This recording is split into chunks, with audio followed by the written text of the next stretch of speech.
জিবরিল আমিন বলে, পয়গম্বর আল্লাহ জানায় দিয়েছেন, ও নবী আমি আল্লাহ আপনার নামটা অনেক উপরে উঠাবো। কেমনে জানেন? ইদা দুকিরিতু দুকিরিতামাই, নবী আমি আল্লাহ সিদ্ধান্ত দিলাম এমন একটা নিয়ম চালু করে দেব, আমি আল্লাহর নামটা যেখানে যেখানে উচ্চারণ করা হবে আপনি মুহাম্মদের নাম সেখানে সেখানে উচ্চারণ করা হবে। এজন্য আপনার জন্মের শুরুতে আজান একামত, এক কানে আজান আর এক কানে একামত। আজানেও আল্লাহর নাম সাথে নবীর নাম, একামতেও আল্লাহর নাম সাথে নবীর নাম। একটু বড় হইয়া যখন মাহফিলে যান, গিয়া দেখলেন রিজওয়ান রফিকে বয়ান করে, তার কণ্ঠে তার মুখে আল্লাহর নাম সাথে নবীর নাম। আপনি কোনো খানকায় যাবেন, ওখানেও আল্লাহর নাম নবীর নাম। স্কুলে যাবেন আল্লাহর নাম নবীর নাম, মাদ্রাসায় যাবেন আল্লাহর নাম নবীর নাম, মসজিদে যাবেন আল্লাহর নাম নবীর নাম, আর যেখানেই যাইবা আল্লাহর নাম নবীর নাম। এবার তুমি একটু যখন বড় হইলা ভাবতেছো নামাজ আদায় করা দরকার, মসজিদে যাবে, মসজিদে যাওয়ার আগে যখন ওযু করতে যাবে রে মুমিন, ওযু করার পর একটা দোয়া আছে, খবর নিয়ে দেখো ওই দোয়ার মধ্যেও আল্লাহর নাম সাথে নবীরও নাম আছে। তুমি মসজিদে যখন ঢুকতে যাইবা তিনটা দোয়া, একটা দোয়াতে আল্লাহর নাম, দ্বিতীয় দোয়ার মধ্যে নবীর নাম। মসজিদে ঢুইকা দেখলাম মুয়াজ্জিন আজান দেয়, ভালো কইরা মনোযোগ দিয়া শোনো, মুয়াজ্জিনের কণ্ঠে আল্লাহর নাম সাথে আবার নবীর নাম। মনে করলাম মসজিদের সময় তো জামাতের আরো দেরি আছে, একটু বসি না। কোরআন শরীফ খুললেন, দেখলেন কোরআনের মধ্যেও আল্লাহর নাম নবীর নাম। এবার ভাবতেছেন একটু হাদিস পড়ি, হাদিসের মধ্যেও আল্লাহর নাম নবীর নাম। তাবলীগের ফাজাইলে আমাল কিতাব খুলে দেখবা, ওইটার মধ্যেও আল্লাহর নাম নবীর নাম। একটুবারে মুয়াজ্জিন যখন একামত দেয়, একামতের মধ্যেও আল্লাহর নাম সাথে আবার নবীর নাম। ইমাম সাহেব যখন নামাজে দাঁড়ায় যায়, নামাজটা ততক্ষণ পূর্ণ হবে না যতক্ষণ তাশাহুদ আত্তাহিয়াতু পড়বা না। আরে মুসল্লি খুঁজা দেখো, তোমার আত্তাহিয়াতুর ভেতরে আল্লাহর নাম সাথে নবীর নাম, দরুদ শরীফ পড়বা, ওখানে আল্লাহর নাম নবীর নাম। নামাজের পরে যখন দোয়া করবা, তোমার দোয়াটা কবুল হবে না যতক্ষণ পর্যন্ত দরুদ না পড়বা। তার মানে তোমার দোয়া কবুল হতেও আল্লাহর নাম নবীর নাম।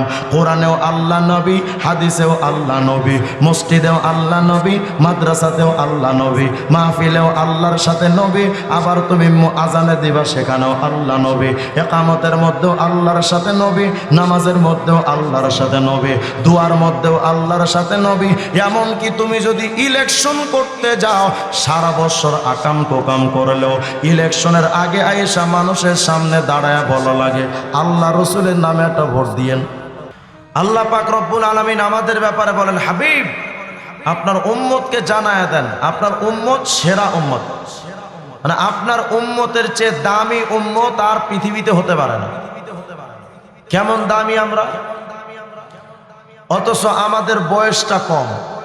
আগের জামানার নবীর উম্মতরা বেঁচে থাকতেন 1000 বছর, 1200 বছর, আর আমরা বেঁচে থাকি 60 থেকে 70 বছর।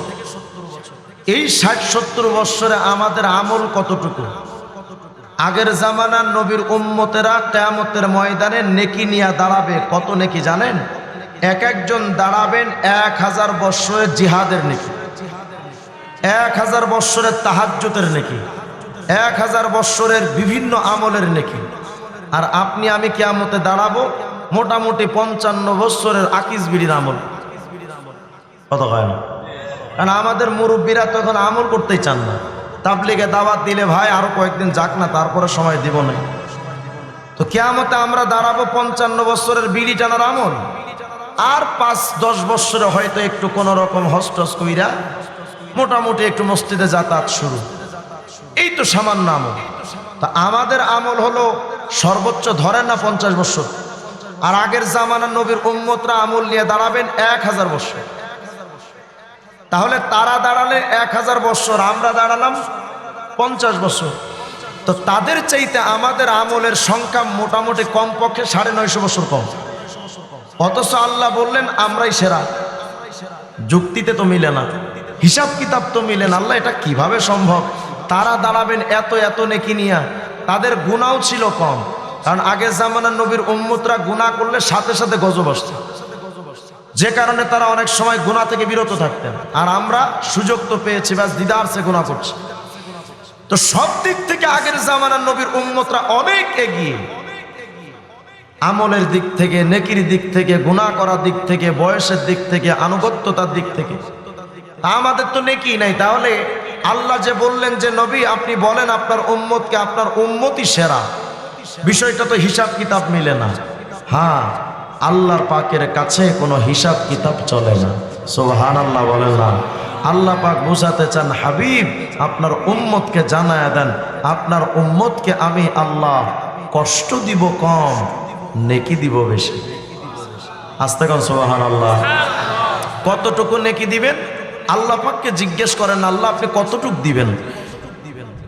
সূরা আনামের 160 নম্বর আয়াত আল্লাহ পাক জবাব দেন, মান জাবিল হাসানাতি ফালাহু আশরু আমসালিহা। আল্লাহ পাক বলবেন, মুহাম্মদের উম্মত একটা আমল করবা, আমি আল্লাহ পাক তোমার আমল নামায় একটা নেকিটারে বাড়ায়া 10 গুণ বৃদ্ধি করে দেব। সুবহানাল্লাহ বলেন। যদি প্রশ্ন করেন হুজুর মাত্র 10 গুণ, 10 গুণ যদি আমাদের দেন তো আমরা তো ওই জামানার নবীর উম্মতের মতো তো সমান হতেও পারবো না, তো আমরা শ্রেষ্ঠ উম্মত হব কেমনে? তো আমাদের 10 গুণ বাড়াইলে হবে না। হে মুমিন, আল্লাহ পাকরে বলেন, গো আল্লাহ আমরা মুহাম্মদের উম্মত বড় দুর্বল, আমাদের চোখের মধ্যে পাওয়ারও কম, চোখের মধ্যে শক্তিও কম, দীর্ঘ রাত জেগে আমরা তাহাজ্জুদ পড়তে পারি না, আমাদের পায়ের মধ্যেও শক্তি কম, দীর্ঘক্ষণ দাঁড়ায় আমরা তাহাজ্জুদ পড়তেও পারি না, আমাদের গায়ের মধ্যে শক্তি কম, আমরা দীর্ঘদিন জিহাদ করতেও পারবো না। তো আল্লাহ আগের জামানার নবীর উম্মতরা নেকি নিয়ে দাঁড়াবে বেশি, আমাদের নেকির সংখ্যাটা তো বড়ই কম, তাদের তুলনায় আমাদের তো নেকি বড়ই অল্প। তাদেরকে যদি আপনি এত নেকি নিয়ে দাঁড়ানোর সুযোগ দেন, আমার জিন্দেগির আমল যদি আমি নিয়ে দাঁড়াই আর যদি 10 গুণ বাড়ায়া দেন, তাদের সমান কোশ্চিন কালেও হবে না। তো আপনি আমাদেরকে দামি বানাবেন কেমনে? অতএব আল্লাহ আমার এই 10 গুণ বাড়াইলে হবে না, আপনি আরেকটু বাড়ায়া দেন। আল্লাহ পাক বলবেন, ঠিক আছে রে বান্দা, তুমি আমার মুহাম্মদের বড় আদরের উম্মত, একটা নেকির আমল করবা, 10 গুণ বাড়াইলে তুমি যদি খুশি না হও, আমি আল্লাহ তোমার একটা নেকিটারে বাড়াইয়া একের পরিবর্তে 40 গুণ নেকি দান করব। উম্মতে মুহাম্মদী যদি এখন কয় রব্বুল আলামিন 40 গুণ যদি বাড়ান হবে না, আরেকটু বাড়ায়া দেন, আল্লাহ পাক বলবেন, শুনো, একের পরিবর্তে 10টা দিলাম, তুমি খুশি না? 40টা দিলাম বান্দা, তুমি খুশি না? এজন্য আমি আল্লাহ পাক সিদ্ধান্ত দিলাম, একটা নেকির আমল করবি, আমি আল্লাহ তোমার আমল নামায় 100 গুণ নেকি বাড়ায়া দেব। বান্দা যদি এখন কয় আল্লাহ আমার তাও হবে না, আপনি আরেকটু গুণ বাড়ায়া দেন, আল্লাহ পাক তখন জবাব দিবেন, শোনো, সহিহ বুখারী 7501 নম্বর হাদিস, পয়গম্বর আরবি বলেন, এই উম্মতের দল, আল্লাহ পাক তার হাদিসে কুদসির মধ্যে জানায় দেন, আল্লাহ পাক ডান কাদের ফেরেশতারে জানায় দেন, এই ফেরেশতা শুনো, আমার মুহাম্মদের উম্মত যদি একটা নেকির আমল কইরা লয়, ফাইনা আমিলাহা ফাকতুবুহা লাহু বিআশরি আমসালিহা ইলা 700 জিফিল।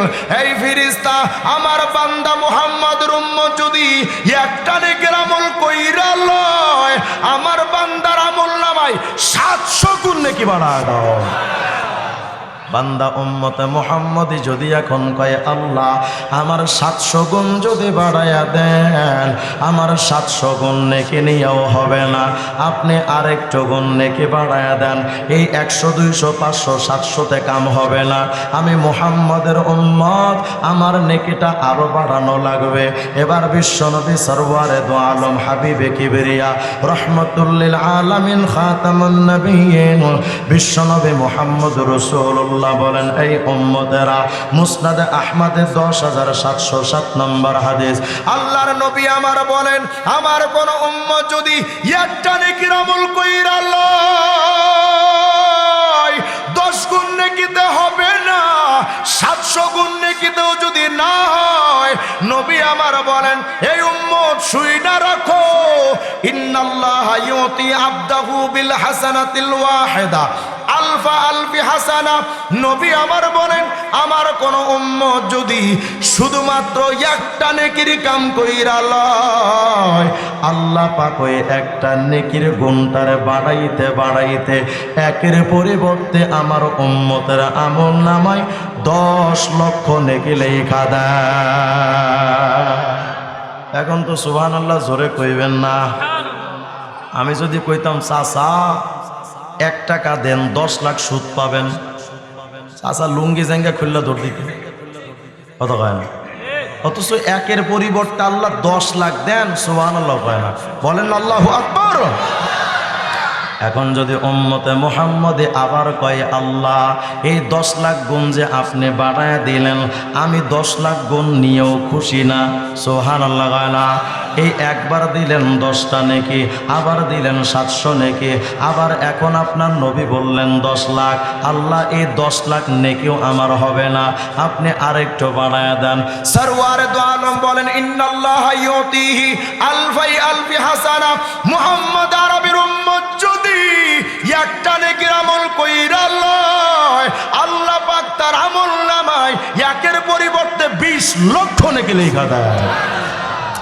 এখন উম্মতে মুহাম্মদি যদি কয় আল্লাহ এই 20 লাখ নেকি যে দেন, আপনি এই যে গুনে গুনে দেন, একবার কোন 10টা, আবার কোন 700, আবার 10 লাখ, এখন আবার 20 লাখ, আপনি এই যে গুনে গুনে দেন, আপনার জন্য কি গুনে গুনে দেওয়াটা মানায়? সুবহানাল্লাহ কয় না? কেন মানায় না? আল্লাহ আপনার জন্য গুনে গুনে দেওয়াটা নেকি মানায় না? কেন মানায় না? আল্লাহ আপনার একটা নাম আছে আজিম, তার মানে বান্দা তুই কি বলতে চাস? আল্লাহ আপনার নামের অর্থ হলো আজিম, মানে লা ইনতাহা আলা, যার কোনো কুল কিনারা নাই, যার কোনো সীমা রেখা নাই, যার কোনো সীমাবদ্ধতা নাই। তো তোর সমস্যা কি? আল্লাহ আমার তো সমস্যা না, ওইটাই তো সুবিধা। কি সুবিধা? যেহেতু আপনার কুল কিনারা নাই, আমি নেকির কাম যদি করি, আমি মুহাম্মদের আদরের দুর্বল উম্মত, যেহেতু আপনার কুল কিনারা নাই, একটা নেকির আমল যদি করি, এত নেকি দেওয়া লাগবে যার কোনো কুল কিনারা রাখা যাবে না। وَمَنْ عَمِلَ صَالِحًا مِّن ذَكَرٍ أَوْ أُنثَىٰ وَهُوَ مُؤْمِنٌ فَأُولَٰئِكَ يَدْخُلُونَ الْجَنَّةَ يُرْزَقُونَ فِيهَا بِغَيْرِ حِسَابٍ।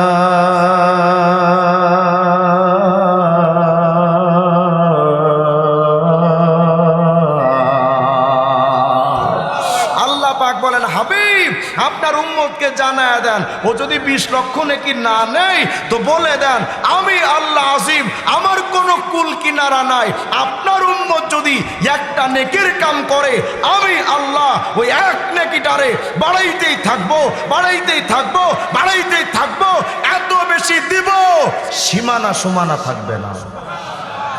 এজন্য আল্লাহ পাক বলেন কুনতুম খায়রা উম্মাহ, তোমরাই শ্রেষ্ঠ জাতি, তোমরা শ্রেষ্ঠ উম্মত, তোমাদের চাইতে শ্রেষ্ঠ কোনো উম্মত নাই।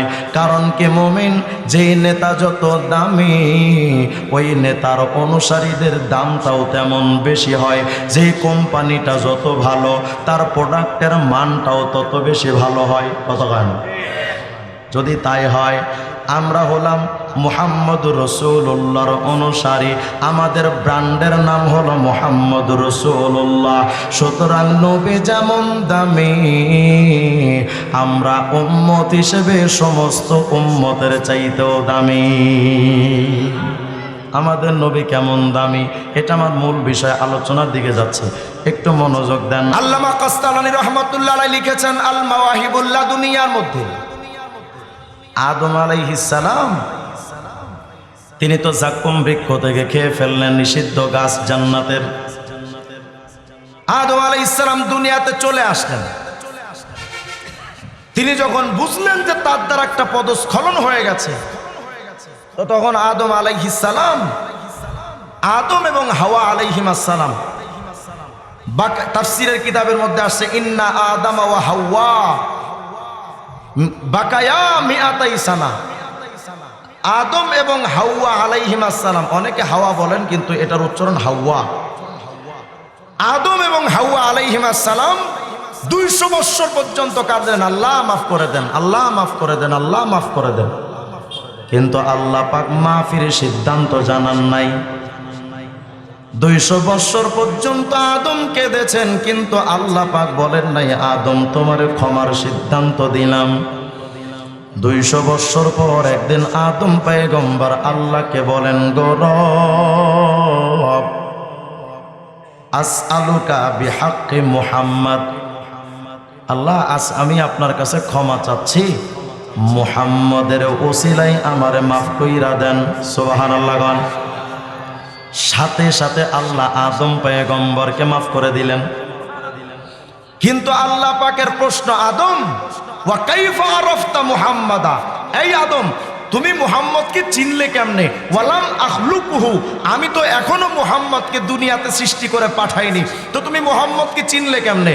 আদম পয়গম্বর বলেন, আল্লাহ লাম্মা খালাকতানি বিয়াদিকা ওয়া নাফাখতা ফিয়া মির রূহিকা, আল্লাহ যখন আপনি আপনার কুদরতি হাত দিয়ে আমি আদমরে বানাইলেন, আমার মধ্যে যখন সম্মানের রূহটা ফুঁকে দিলেন, আমি ধরতে শিখলাম, চলতে শিখলাম, তাকাইতে শিখলাম, হাঁটতে শিখলাম। আল্লাহ আমি আদম যখন রূহ পেলাম, আমি যখন তাকাইতে শিখেছিলাম, রাফাতু রাসি, আমি আমার মাথাটা উপরের দিকে উঠালাম, উঠায়া ফারাইতু কওয়ামিয়াল আরশ মাকতুবুন আলাইহা লা ইলাহা ইল্লাল্লাহ মুহাম্মাদুর রাসূলুল্লাহ। ও আল্লাহ, আমি আদম যখন মাথাটা উপরে উঠালাম, তো আরশে আজিমের দিকে তাকিয়ে দেখি প্রত্যেকটা খুঁটির মধ্যে এক পাশে আপনার নাম, পাশেই মুহাম্মদের নাম। আমি তখন থেকেই বুঝে নিয়েছি এই মুহাম্মদ সাধারণ কোনো মানুষ নন। ও মুমিন ভাই, যেই নবীর নাম আরশে আজিমের খুঁটিতে খুঁটিতে, যেই নবীর নাম সাতবক জমিনে আসমানে, যেই নবীর নাম সমস্ত সৃষ্টিকুলে, ওই নবীকে নিয়ে যদি আসাদ নূরেরা সারাদিন যদি সমালোচনা করে, আর ফ্রান্সের মেক্রোরা যদি সারাদিন নবীর নিয়ে সমালোচনা করে, আল্লাহর কসম যেই নবীর নাম আল্লাহ বাড়াইছেন, ওই নবীর নামের বদনাম কইরা নবীর এক চুল পরিমাণ ক্ষতি করা সম্ভব হবে না। কারণ আমার নবীর সম্মান বাড়ানোর দায়িত্ব কার? আল্লাহ পাক বলেন, হাবিব ওয়া রাফানা লাকা যিকরাক, ও নবী আমি আল্লাহ ওয়াদা নিলাম আপনার নাম, আপনার মান, আপনার সম্মান, আপনার ইজ্জত নবী আমি আল্লাহ অনেক উপরে উঠাবো। দায়িত্ব নিলেন কে? এবার নবীজি প্রশ্ন করেন, জিবরিল ভাই ওয়া কাইফা রুফিয়াত, আমার মান মর্যাদা আল্লাহ যে উঠাবেন এটা কিভাবে সম্ভব, কেমনে করবেন আল্লাহ? জিবরাইল ভাই আমাকে একটু খুইলা বলো না। জিবরিল আমিন বলে, পয়গম্বর আল্লাহ জানায় দিয়েছেন, ও নবী আমি আল্লাহ আপনার আপনার নামটা অনেক উপরে উঠাবো কেমনে জানেন? ইদা দুকিরিতু দুকিরিতামাই নবী, আমি আল্লাহ সিদ্ধান্ত দিলাম এমন একটা নিয়ম চালু করে দেব, আমি আল্লাহর নামটা যেখানে যেখানে উচ্চারণ করা হবে আপনি মুহাম্মদের নাম সেখানে সেখানে উচ্চারণ করা হবে। এজন্য আপনার জন্মের শুরুতে আজান একামত, এক কানে আজান আর এক কানে একামত। আজানেও আল্লাহর নাম সাথে নবীর নাম, একামতেও আল্লাহর নাম সাথে নবীর নাম। একটু বড় হইয়া যখন মাহফিলে যান, গিয়া দেখলেন রিজওয়ান রফিকে বয়ান করে, তার কণ্ঠে তার মুখে আল্লাহর নাম সাথে নবীর নাম। আপনি কোনো খানকায় যাবেন, ওখানেও আল্লাহর নাম নবীর নাম। স্কুলে যাবেন আল্লাহর নাম নবীর নাম, মাদ্রাসায় যাবেন আল্লাহর নাম নবীর নাম, মসজিদে যাবেন আল্লাহর নাম নবীর নাম, আর যেখানেই যাইবা আল্লাহর নাম নবীর নাম। এবার তুমি একটু যখন বড় হইলা ভাবতেছো নামাজ আদায় করা দরকার, মসজিদে যাবে, মসজিদে যাওয়ার আগে যখন ওযু করতে যাবে রে মুমিন, ওযু করার পর একটা দোয়া আছে, খবর নিয়ে দেখো ওই দোয়ার মধ্যেও আল্লাহর নাম সাথে নবীরও নাম আছে। তুমি মসজিদে যখন ঢুকতে যাইবা তিনটা দোয়া, একটা দোয়াতে আল্লাহর নাম, দ্বিতীয় দোয়ার মধ্যে নবীর নাম। মসজিদে ঢুইকা দেখলাম মুয়াজ্জিন আজান দেয়, ভালো কইরা মনোযোগ দিয়া শোনো, মুয়াজ্জিনের কণ্ঠে আল্লাহর নাম সাথে আবার নবীর নাম। মনে করলাম মসজিদের সময় তো জামাতের আরো দেরি আছে, একটু বসি না। কোরআন শরীফ খুললেন, দেখলেন কোরআনের মধ্যেও আল্লাহর নাম নবীর নাম। এবার ভাবতেছেন একটু হাদিস পড়ি, হাদিসের মধ্যেও আল্লাহর নাম নবীর নাম। তাবলীগের ফাজাইলে আমাল কিতাব খুলে দেখবা, ওইটার মধ্যেও আল্লাহর নাম নবীর নাম। একটু পরে মুয়াজ্জিন যখন একামত দেয়, একামতের মধ্যেও আল্লাহর নাম সাথে আবার নবীর নাম। ইমাম সাহেব যখন নামাজে দাঁড়ায় যায়, নামাজটা ততক্ষণ পূর্ণ হবে না যতক্ষণ তাশাহুদ আত্তাহিয়াতু পড়বা না। আরে মুসল্লি খুঁজা দেখো, তোমার আত্তাহিয়াতুর ভেতরে আল্লাহর নাম সাথে নবীর নাম, দরুদ শরীফ পড়বা, ওখানে আল্লাহর নাম নবীর নাম। নামাজের পরে যখন দোয়া করবা, তোমার দোয়াটা কবুল হবে না যতক্ষণ পর্যন্ত দরুদ না পড়বা। তার মানে তোমার দোয়া কবুল হতেও আল্লাহর নাম নবীর নাম। কোরআনেও আল্লাহ নবী, হাদিসেও আল্লাহ নবী, মসজিদেও আল্লাহ নবী, মাদ্রাসাতেও আল্লাহ নবী, মাহফিলেও আল্লাহর সাথে নবী। আবার তুমি আজানে দিবা, সেখানেও আল্লাহ নবী, একামতের মধ্যেও আল্লাহর সাথে নবী, নামাজের মধ্যেও আল্লাহর সাথে নবী, দুয়ার মধ্যেও আল্লাহর সাথে নবী। এমনকি তুমি যদি ইলেকশন করতে যাও, সারা বছর আকাম কোকাম করলেও ইলেকশনের আগে আয়েশা মানুষের সামনে দাঁড়ায় বলা লাগে আল্লাহ রসুলের নামে একটা ভোট দিয়েন, কথা হয় না? তার মানে নেতাদের কণ্ঠেও আল্লাহর নাম নবীর নাম। কিছুদিন পরে যখন তোমার মৃত্যুর সময় হয়ে গেল, ইন্তেকালের আগে তোমার যখন কালেমার তালকিন দিবে, খুঁজা দেখো কালেমার প্রথম অংশে আল্লাহর নাম, দ্বিতীয় অংশের সাথে নবীর নাম। একটু পরে মারা গেছো, মারা যাওয়ার পর তোমার জানাজাটা হবে রে মুমিন। জানাজার মধ্যে তিনটা দোয়া, চারটা তাকবীরে তিনটা দোয়া। প্রথম দোয়াতে সানা, দ্বিতীয় দোয়াতে দরুদ শরীফে ও নবী। তার মানে জানাজার মধ্যেও আল্লাহর নাম সাথে নবীর নাম। তোমার লাশটা কান্ধে কইরা কবরে নাই, কবরে রাখার সময় সবাই বলে বিসমিল্লাহি ওয়া আলা মিল্লাতি রাসূলিল্লাহ। তার মানে তোমার লাশটা কবরে রাখার সময় আল্লাহর সাথে নবী। এবার তোমার কবরে যখন রাখছে রে মুমিন, তিনটা প্রশ্ন করবে মুনকার আর নাকির। তিনটা প্রশ্নের মধ্যে খবর নাও, একটা প্রশ্নে আল্লাহর নাম, দ্বিতীয় প্রশ্নে নবী মুহাম্মদের নাম। আল্লাহু আকবার। এজন্য আল্লাহ পাক বলেন, হাবিব ইদা যুকিরতু যুকিরতামাই, আমি আল্লাহর নাম যেখানে আপনি নবীর নামও সেখানে, আমি আল্লাহ যেখানে আপনি নবীও সেখানে। আরে আল্লাহ পাক বলেন, এই নবী আলহামদুলিল্লাহি রব্বিল আলামিন, সমস্ত জগৎগুলোর রব বলেন তো কে? জোরে বলেন কে? আল্লাহ পাক বলেন, হাবিব আমি আল্লাহ সমস্ত জগতের রব। ওয়ামা আরসালনাকা ইল্লা রাহমাতাল লিল আলামিন, আর আপনি নবী, আপনাকে পাঠাইলাম সমস্ত জগতের রহমত। মানে তার মানে আল্লাহ বুঝাতে চান, হাবিব আমি আল্লাহ যেই যেই জগতের রব, আপনি নবী সেই সেই জগতের রহমত। কোরআনে কারিমে আল্লাহ পাক বলেন হুয়াল আউয়াল ওয়াল আখির ওয়াজ যাহির ওয়াল বাতিন। আল্লাহ পাক বলেন আমি আল্লাহ, আমি প্রথম, আমার আগে কিছু নাই, আমি আল্লাহ শেষ, আমার পরেও কিছু নাই। নবীজির একদিন এক সাহাবী প্রশ্ন করেন, রাসূল আপনি কখন থেকে নবী? আমরা তো সবাই জানি নবী মনে হয় আখিরি নবী। আমরা তো মনে করি আমরা যে আমাদের নবী হলে শুধু শেষ নবী। ভুল কথা, আমার নবী শুধু শেষ নবী না। সাহাবায়ে কেরাম প্রশ্ন করেছেন, ইয়া রাসূলুল্লাহ আপনি কখন থেকে নবী? নবী আরবি বলেন, আরে আন্না নবিয়্যুন ওয়া আদমু বাইনার রূহি ওয়াল জাসাদ। আদমকে যখন রূহ আর শরীর বানানো হচ্ছে, আদমের সৃষ্টিকালের থেকেই, তার আগের থেকেই আমি নবী। তার মানে আমার নবী আদমের আগের নবী। সুবহানাল্লাহ। হয় না? এই জন্য কাসেম নানুতুবি রহিমাহুল্লাহ তাহজিরুন নাস নামক এক কিতাব লিখেছেন, ওখানে প্রমাণ করেছেন মিয়া আমাদের নবী আসলি নবী, আমাদের নবী জাতি নবী, অন্য নবীরা আওয়ারিজি নবী। কি অর্থ?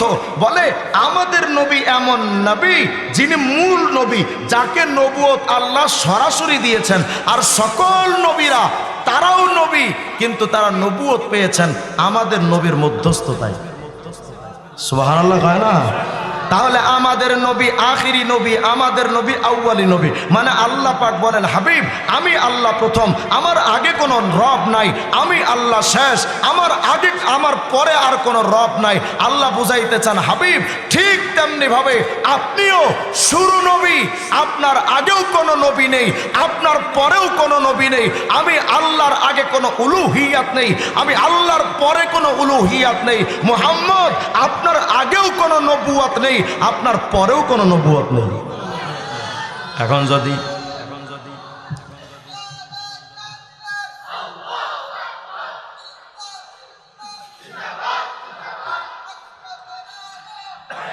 আচ্ছা, এখন যদি কেউ বলে এই জামানায় আমিও নবী, মুসলমান না বেঈমান? কথা কয় না? আরো জোরে কোন, মুসলমান না বেঈমান? যদি তাই হয় তাহলে আপনারা বলেন যেই মির্জা কাদিয়ানি নিজেকে নবী হিসেবে দাবি করলো, আল্লাহ পাক বুঝাতে চান নবী আমার আগে কোনো আল্লাহ নাই, আমার পরেও কোনো আল্লাহ নাই। ঠিক তেমন ভাবে আপনি নবীর আগেও কোনো নবী নাই, আপনার পরেও কোনো নবী নাই। তাহলে আমার নবীর পরে আর কোনো নবী আসার সম্ভাবনা